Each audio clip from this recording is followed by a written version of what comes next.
მთელი ცხოვრება ამ მდინარის პირას დავდივარ. ხიდი არა ჩანს, არც ფონი აქვს თურმე მდინარეს. ვიცი, ზურგს უკან დედაჩემის თბილი ლანდია. ოდნავ ამაყი, ვერცხლისფერი დამომღიმარე. სანაპიროზე ჩუმიოხრა აღმოხდა თხეებს. ღრუბლის ფრთილებში მოთარეში ავიქარი ჩანს. მიატივტივებს დასრეტილი სიცოცხლის ფერებს. მდინარეს მიაქვს შარშანდელი ფოთლის ხალიჩა. რეკლამას უწევენ ყოველგვარ უსახურს, არა ქართულს. არდა მე ვფიქრობ, რომ ქართველები დროს ჩამორჩით არა რეკლამების კეთებაში ან ვიდეო და აუდიო ფილმების ჩვენებაში, არამედ დროს ჩამორჩით ჩვენი კულტურული ტემპით.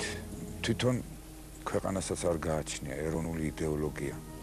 ისეთი ეროვნული და სახელმწიფოებრივი იდეოლოგია, როგორი როლით შეასრულა ქრისტიანობამ ქართველებისთვის.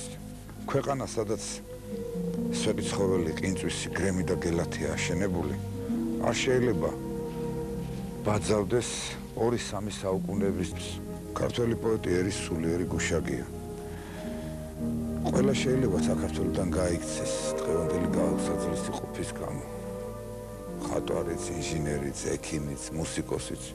მხოლოდ ქართველი პოეტი ვერ გაიქცეო ვერსად, იმიტომ რომ ქართველი პოეტისთვის ქართული ზეცაა მთელი სამყარო და ქართული მიწაა მისი საფლავი. სამწუხაროა, რომ ქართული ლექსი, ეს დიდი საუნჯე, თუნდაც კლასიკური, თუნდაც ხალხური, თუნდაც თანამედროვე ქართული პოეზია ნაკლებად ჟღერდება და ნაკლებად ისმის თანამედროვე ქართულ მუსიკაში. ვფიქრობ, რომ დღეს სკამთაყვანის ცემლობამ შეცვალა ერის შვილობა.